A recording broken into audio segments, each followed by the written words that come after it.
नमस्कार दोस्तों, आप सभी का स्वागत है मेरे YouTube channel the institute of GST accountant में। जैसा कि हम सबको पता है 8 फरवरी 2023 में हमारे देश का वित्तीय बजट पेश होगा और उसमें आम लोगों को बहुत सारी उम्मीदें होती हैं। उम्मीदें खरी उतरेंगी नहीं उतरेंगी ये तो 8 फरवरी 2023 को पता चलेगा, लेकिन क्या क्या उम्मीदें हैं, उम्मीदें पे प्रकाश डालने के लिए मैंने सीए पवन अग्रवाल जी, जो कि बरेली के एक वरिष्ठ सीए हैं, बहुत ही ज्ञान उनके पास है हम लोग को बताने के लिए, मैंने उनको अपने स्टूडियो में आमंत्रित किया है। पवन जी, आपका बहुत बहुत धन्यवाद मेरा आमंत्रण स्वीकार करने के लिए और हमारे YouTube चैनल पे अपने ज्ञान का प्रकाश देने के लिए। और मेरा आपसे पहला प्रश्न ये है कि आजकल न्यूज़ में चल रहा है कि 40% जो प्रॉपर्टी या इनकम है वो 1% लोगों के पास है। आप क्या कहना चाहेंगे इसमें? देखिए विनीत जी, बिल्कुल ऐसा तो नहीं है कि केवल 1% लोगों के पास ही सारा धन है, सारे काम कर रहे हैं वो लोग। लेकिन फिर भी कहीं ना कहीं डिस्पैरिटी है। इनकम टैक्स एक्ट में जिस तरह के प्रावधान कई वर्षों से बदले नहीं गए हैं, इससे एक असमानता का माहौल तो पैदा हो ही रहा है। और हम बात करें तो सरकार ने पीछे मतलब इंडिविजुअल्स को उतनी राहत नहीं दी है जितनी कॉरपोरेट जगत को राहत दी गई है। तो आम आदमी की उम्मीद सरकार से ये तो बनती ही है कि उसको भी एक राहत मिलनी चाहिए। आम आदमी को सर राशन मिल रहा है, वो इससे ही बहुत खुश है।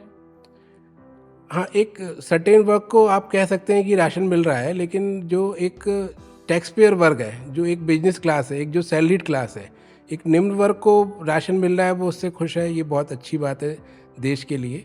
लेकिन फिर भी जो एक सैलरीड क्लास है, जो एक हम कहना चाहिए मध्यम वर्गीय स्तर का जो हमारा नागरिक है, उसको कोई भी राहत इस तरह की बहुत टाइम से नहीं मिली है। बजट आता है तो बजट से लोगों को बहुत उम्मीदें हो जाती हैं कि सरकार उनको कुछ तरह की छूटें दे, राहत दे। तो अगर हम देखेंगे कि हम बात करें कि छूट की बात करें तो पिछले मेरे ख्याल से 8 साल से किसी भी एक आम आदमी को कोई छूट नहीं मिली है। आपको जैसा कि आप जानते ही हैं, आप चार्टर्ड अकाउंटेंट है, 2.5 लाख रुपए की एक लिमिट होती है इनकम टैक्स एक्ट के अंदर, जो कि एक जिसके ऊपर एक आम आदमी को कोई टैक्स नहीं देना होता है। और ये छूट आप ये समझिए 2014 में इससे पहले रिवाइज की गई थी। 2014 के बाद से इसको छुआ भी नहीं गया है। जबकि आप देखिए कि महंगाई का स्तर कहाँ से कहाँ पहुँच चुका है आज की तारीख में। सर इंडेक्सेशन की बात करें तो इंडेक्सेशन 240 था, 240 से 331 हो गया। तो कहीं ना कहीं ये जो इंक्रीमेंट हुआ है उसके हिसाब से हमारे टैक्स स्लैब में भी तो इंक्रीमेंट आना चाहिए, या सिर्फ इंडेक्सेशन में इंक्रीमेंट देना जायज़ है? मुझे इस बार पूरी उम्मीद है। देखिए, एक कहना चाहिए कि चुनाव वाला वर्ष भी आने वाला है, तो मुझे बहुत उम्मीद है, अपनी जनता के लिए बहुत सारी उम्मीदें हैं। और जैसा आपने भी कहा कि 2014 में जो देखिए सरकारी आंकड़े भी बोलते हैं, जो एक इनकम टैक्स में आप जानते हैं एक कॉस्ट इन्फ्लेशन इंडेक्स होता है, वो 2014 में 240 हुआ करता था, जो कि आज बढ़ के 331 खुद गवर्नमेंट कह रही हो गया है। और उसके बावजूद गवर्नमेंट ने उसको 240 से बढ़ाकर 250 किया हुआ है। 250 से आगे उस छूट को नहीं बढ़ाया गया। अगर उस केवल इंडेक्स के ऊपर भी चली जाती है गवर्नमेंट, तो वो छूट 250 से कम 4 लाख रुपए हो जानी चाहिए आज की तारीख में। और जनता की उम्मीदों की बात करें तो जनता तो उम्मीद करती है कि 5 लाख रुपए तो ये राहत मिलनी ही चाहिए। सर मेरा अगला प्रश्न आपसे है, 80C जो कि एक सैलरी क्लास या बिजनेस क्लास जो होते हैं उसको इन्वेस्टमेंट को लेकर बहुत सारी उम्मीदें होती हैं। जहाँ तक कि मेरी स्टडी है, ये 80C 2006 में आई थी और 2015 में इसकी लिमिट 1.5 लाख कर दी गई थी। 2015 से 2022 आ गया, लेकिन उसमें अभी तक कोई भी चेंजेस नहीं हुआ। तो क्या इन्फ्लेशन के हिसाब से और लोग इन्वेस्टमेंट करेंगे तो कहीं ना कहीं पब्लिक में पैसा कहीं ना गवर्नमेंट को मिलेगा, तो क्या इन्वेस्टमेंट की लिमिट्स नहीं बढ़ानी चाहिए? आजकल तो सैलरी क्लास का पीएफ भी 1.5 लाख से ज़्यादा हो जाता है, जिसकी सैलरी ठीक ठाक है। बिल्कुल, आप बिल्कुल ठीक कह रहे हैं विनीश जी। ये लिमिट 2015 से पहले 1 लाख रुपए होती थी, उसको 2015 में 1.5 लाख कर दिया गया। और उसके बाद से आज 2022 2023 8 साल होने आ रहे हैं, कोई चेंजेस नहीं किए गए हैं उसके अंदर। तो जाहिर है कि जनता को कुछ ना कुछ चाहिए ऐसा।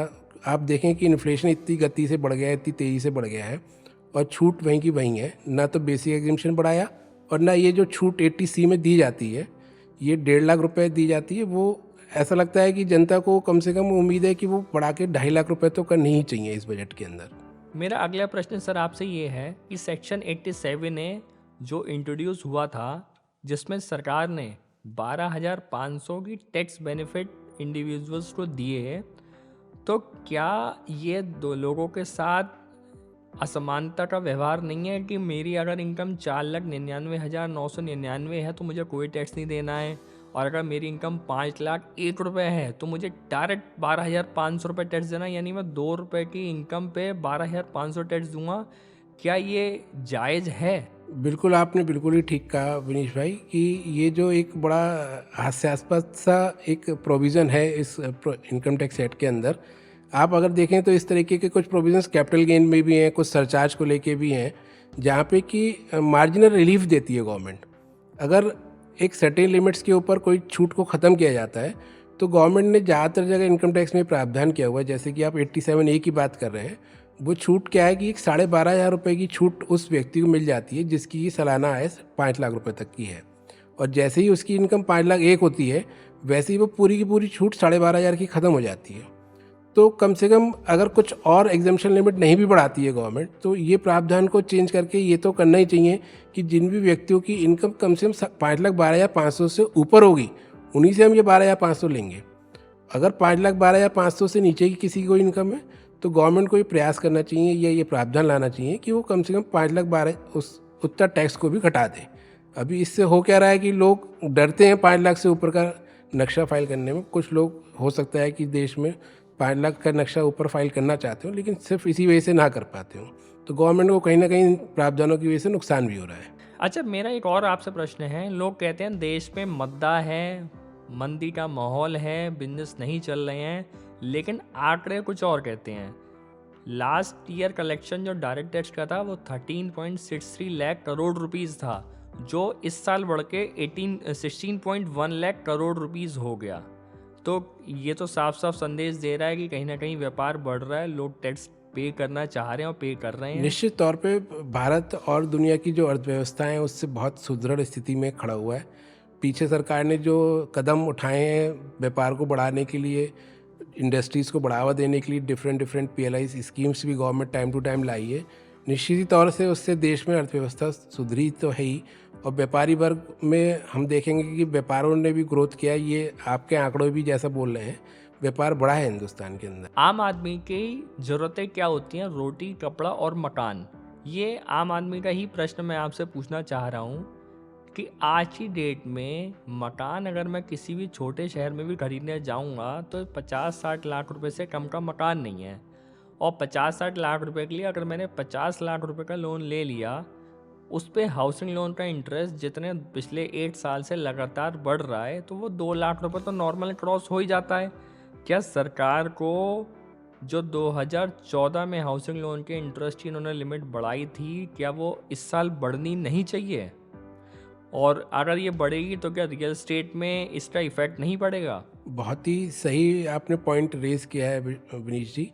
ये जो 2 लाख रुपए की छूट है ये भी हम बताएं आपको कि 2014 में गवर्नमेंट ने इंक्रीज़ करी थी, उसके बाद से ये स्थिर पड़ी हुई है। और आपका बिल्कुल ही सही पॉइंट पे आपने उंगली रख दी है बिल्कुल, कि आप देखिए कि जो आज से मकान 10 साल पहले 25 लाख रुपए में एक औसत मकान आ जाता था, वो आज 50 लाख से कहीं पे कम किसी कीमत का कोई मकान ही नहीं मिलता किसी एक आम आदमी को। अगर वो 100 गज का मकान भी लेने जाता है बरेली शहर में तो 50 लाख से कम का कीमत का मकान ही नहीं है। तो ये बहुत ही जायज़ है कि इस छूट को भी बढ़ा के कम से कम 2 लाख रुपए की जो छूट ये दी जाती है उसको भी बढ़ा के कम से कम 5 लाख रुपए तो किए ही जाना चाहिए, जिससे कि ये जो मध्यम वर्गीय परिवार है उसको एक राहत मिल सके, एक रियल एस्टेट देश में बढ़ सके, बूम आ सके उसमें। जहाँ तक कि मेरी जानकारी है सर, हमारे देश में जो रियल एस्टेट का जीडीपी में कंट्रीब्यूशन है वो 6% के आसपास है, और सर्वे ये भी कहता है कि ये 2025 में 13 से 14% तक हो जाएगा। तो क्या रियल एस्टेट सेक्टर को बूम देने के लिए सेक्शन 56 और 50C में चेंजेस वगैरह नहीं होने चाहिए जिससे रियल एस्टेट सेक्टर में बूम आए? बिल्कुल नहीं लगता कि इस तरह के माहौल में वो बढ़ पाएगी, बल्कि कुछ इनकम टैक्स में पिछले सालों में ऐसे और भी प्रावधान लाए गए जिसकी वजह से रियल एस्टेट और पीछे चली गई। रियल एस्टेट में जो ग्रोथ आनी चाहिए तो वो नहीं आई, उसमें भी स्लम्प आ गया। एक ऐसे ही मैं आपके से प्रावधान की बात करूँ, सेक्शन 56 है इनकम टैक्स एक्ट का, जिसमें कि ये प्रावधान लेके आई थी गवर्नमेंट कि अगर कोई भी व्यक्ति कोई ज़मीन जायदाद खरीदता है जो कि स्टैम्प ड्यूटी वैल्यू से कम वैल्यू पे ख़रीद लेता है तो उसको गवर्नमेंट स्टैम्प ड्यूटी वैल्यू पे ही टैक्सेशन करेगी। उसकी वजह से हो क्या रहा है कि मार्केट में बहुत सारी प्रॉपर्टीज़ ऐसी हैं जो स्टैम्प ड्यूटी वैल्यू से कहीं कमतर है, कहीं उसका मार्केट रेट बहुत कम है और उस वजह से बहुत लोगों के मन में दुविधा है, लोग नहीं खरीद पाते हैं। तो अगर रियल एस्टेट को बढ़ावा देना है तो इस तरह के जो प्रोविज़न नकारात्मक प्रोविज़न है इनकम टैक्स एक्ट पे, उनको भी कहीं ना कहीं निकाल बाहर करना पड़ेगा। सर मेरा अगला सवाल आपसे स्टैंडर्ड डिडक्शंस के ऊपर है। 2008 में ये इंट्रोड्यूस करी गई, 30,000 रुपये की लिमिट थी। फिर इसे 2018 में 40,000 कर दिया और 2019 में 50,000 कर दिया।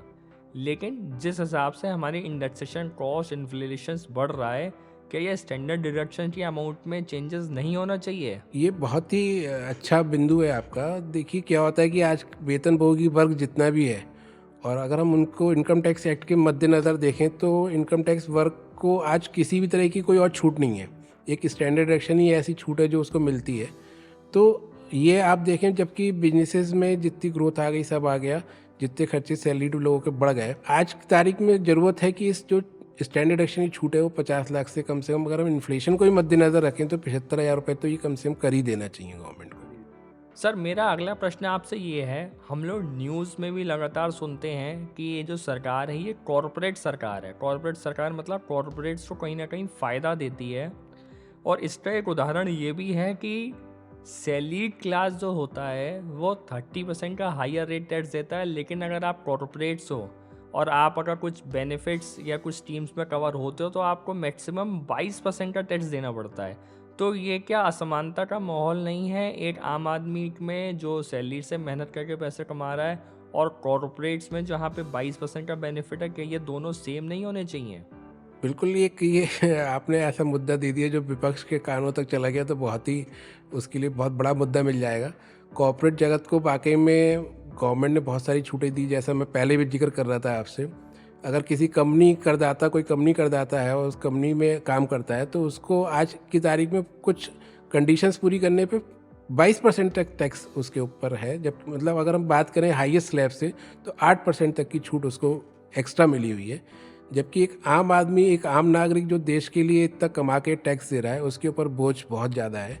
ये टैक्स डेफिनेटली घटाया जाना चाहिए। जो हाईएस्ट स्लैब है वो कुछ नहीं करना है गवर्नमेंट को, तो डिस्पैरिटी ख़त्म करने के लिए 25% जो कॉर्पोरेट के ऊपर टैक्स है उस तक तो लेके आना ही चाहिए। हाईएस्ट टैक्स स्लैब आज की तारीख में 25% से कहीं भी जायज़ नहीं लगता। सर एक अगला प्रश्न मेरा से आपसे ये है कि हम लोग जब व्हीकल्स खरीदते हैं, अगर मैं बिजनेस में उस व्हीकल को इस्तेमाल करता हूँ तो व्हीकल्स का डेप्रिसिएशन मैं अपने प्रॉफिट लॉस में क्लेम कर सकता हूँ और उसका कहीं ना कहीं बेनिफिट मैं अपने बिजनेस में खर्चे वगैरह ले सकता हूँ। लेकिन अगर मैं सैलरी क्लास हूँ तो मेरे को व्हीकल लेने के लिए कोई भी कहीं पे भी कोई रिबेट नहीं है, भले ही मैं उसको अपने जॉब पर्पस में भी इस्तेमाल कर रहा हूँ, कम्यूट कर रहा हूँ आने जाने में। क्योंकि कोरोना के बाद से लोग बहुत सेफ्टी फीचर्स में आकर लोगों ने अपने पर्सनल व्हीकल्स बहुत ज़्यादा खरीद लिए, तो उसको मद्देनज़र रखते हुए क्या इसमें कुछ ना कुछ बदलाव नहीं आने चाहिए? बिल्कुल सही कह रहे हैं आप कि ये चेंजेस बहुत ज़रूरी हैं। मतलब बिजनेस में तो आप देखें कि उसका खर्चा भी मिल जाता है, उसको चलाने का खर्चा मिल जाता है। और आज की तारीख में बहुत सारा जो सैलरीड क्लास है वो अपने कम्यूटेशन के लिए गाड़ियाँ यूज़ करता ही करता है। तो इस तरह का कोई प्रावधान नहीं है, बड़ा ताज्जुब की बात है इनकम टैक्स एक्ट में। तो एक आम आदमी की उम्मीद है, एक सैलरीड क्लास की उम्मीद है कि उसको भी ये छूट मिलनी चाहिए कुछ ना कुछ। तो जैसे हाउसिंग लोन पे भी कुछ इंटरेस्ट की छूट मिल जाती है, तो कम से कम व्हीकल लोन पे भी मिलनी ही चाहिए।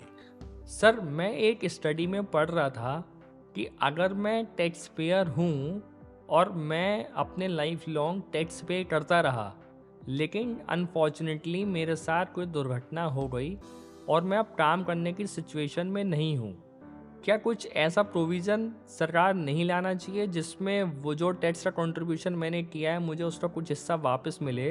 कुछ कंट्रीज़ में ऐसे प्रोविज़न्स हैं जहाँ पे अगर मेरे साथ कुछ भी दुर्घटना या कुछ भी हो जाती है जहाँ पे मैं काम करने के लिए कैपेबल नहीं हो पाऊँ, और तो मैंने जो भी कंट्रीब्यूशन अर्थव्यवस्था में दिया है मुझे वो कहीं ना कहीं कुछ वापस नहीं मिलना चाहिए?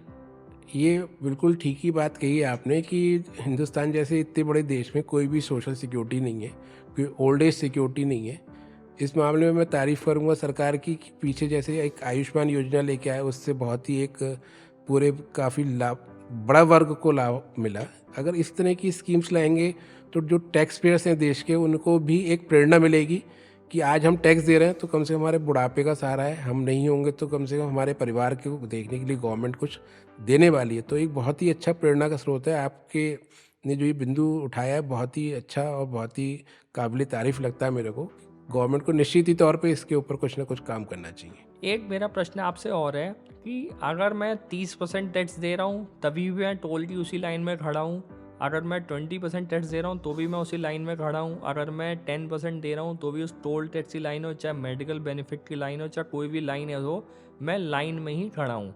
तो हायर टैक्स देने का कोई बेनिफिट नहीं मिलना चाहिए? सरकार को कुछ ऐसी स्कीम्स नहीं लानी चाहिए जिससे लोग मोटिवेट होकर ज़्यादा से ज़्यादा टैक्स पे करना चाहें?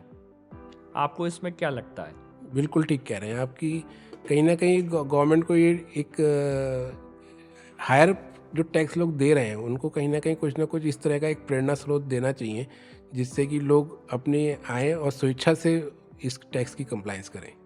सर, मेरा अगला प्रश्न आपसे है, आपको नहीं लगता कि हमारे देश में डबल स्टैंडर्ड्स फॉलो होते हैं? डबल स्टैंडर्ड मीन्स, मैंने एक स्टडी में पढ़ा था जहाँ पे EWS, इकोनॉमिक वीकर सेक्शंस लोग जो होते हैं, अगर उनकी इनकम 8 लाख रुपए से कम है तो सरकारी बेनिफिट्स उनको मिलेंगे, उनको जॉब में या आवास में कहीं पे भी आपको कहीं ना कहीं बेनिफिट मिलेगा।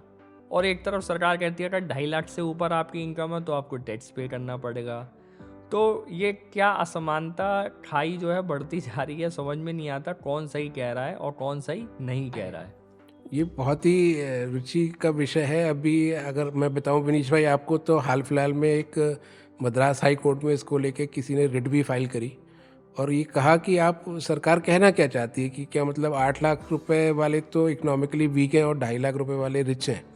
तो एक बड़ी डिस्पैरिटी सी है कि गवर्नमेंट ने अपनी रिजर्वेशंस कैटेगरी में एक EWS कैटेगरी को लाए और 8 लाख रुपए तक के लोगों को ये माना कि वो वीक हैं। तो जबकि दूसरी तरफ गवर्नमेंट कहती है कि जो 2.5 लाख से ऊपर कमाएगा वो टैक्स देगा साल का। तो ये इसको कहीं ना कहीं बीच में लाने की पार्टने की ज़रूरत है। इस जो खाई गए, गवर्नमेंट चाहे तो इसको ठीक है 8 लाख नहीं भी करना चाहती तो 5 लाख करे, लेकिन ये बहुत ही डिस्पैरिटी है, असमानता है, जो कि गवर्नमेंट को कहीं ना कहीं इस बात को देखना ही पड़ेगा। सर, मेरा आपसे आखिरी प्रश्न जो कि आम आदमी से बहुत ही ज़्यादा जुड़ा हुआ रहता है, आम आदमी क्या कोई भी होता है तो उसकी निगाहें बजट में एक ही जगह होती हैं कि टैक्स स्लैब में क्या चेंजेस आया। मुझे यहाँ तक पता है 2014 में चेंजेस आया था टैक्स स्लैब में, 2014 के बाद कोई बहुत इम्पैक्ट नहीं आया इसमें। तो क्या टैक्स स्लैब में चेंजेस नहीं आने चाहिए? ये तो कहना चाहिए, देखिए कि एक तो सबसे बड़ा जो एक कहना चाहिए निगेटिव बात इस टैक्स स्लैब्स की है कि आप देखें कि 5 लाख तो 5 लाख तक तो आपको केवल 5% टैक्स देना है और अचानक से जैसी आपकी 5 लाख से ऊपर आमदनी हो जाती है तो 20% टैक्स देना है। तो ये भी स्लैब्स को चेंज करने की कहीं ना कहीं ज़रूरत है। नए रिजीम में गवर्नमेंट ने कोशिश की थी उसको करने की, लेकिन वो लोगों को शायद उतनी पसंद नहीं आई। तो ज़रूरत है कहीं ना कहीं उस टैक्स स्लैब को कम करें, 5 से बढ़ा के फिर अगला स्लैब 10% का कर दें, 5 लाख रुपए 10 लाख रुपए तक का, 20 लाख से ऊपर 25% कर दें। जैसे हम लोग पहले ही बातचीत कर रहे थे कि हाईएस्ट 25% होना चाहिए, तो इस तरह से कुछ गवर्नमेंट को करना चाहिए और वो जनरली सबके लिए कर देना चाहिए। मैं आपका, पवन जी, आपका तहे दिल से धन्यवाद करना चाहूँगा अपनी तरफ से भी और अपने सब्सक्राइबर, अपने व्यूअर्स की तरफ से भी, कि आपने बजट को इतनी सरल भाषा में, इतने सरल शब्दों में बताया है। शायद सबको बहुत अच्छे से समझ में आ गया होगा कि बजट में क्या आने वाला है, और आपकी सारी बातों को ध्यान में रखते हुए लोग बजट को बहुत ध्यान से सुनेंगे और बहुत ध्यान से समझेंगे। आपका बहुत बहुत धन्यवाद मेरे कार्यक्रम में आने के लिए, और इसलिए मैं आपको ऐसे ही आगे भी कभी ना कभी हमेशा बुलाता रहूँगा।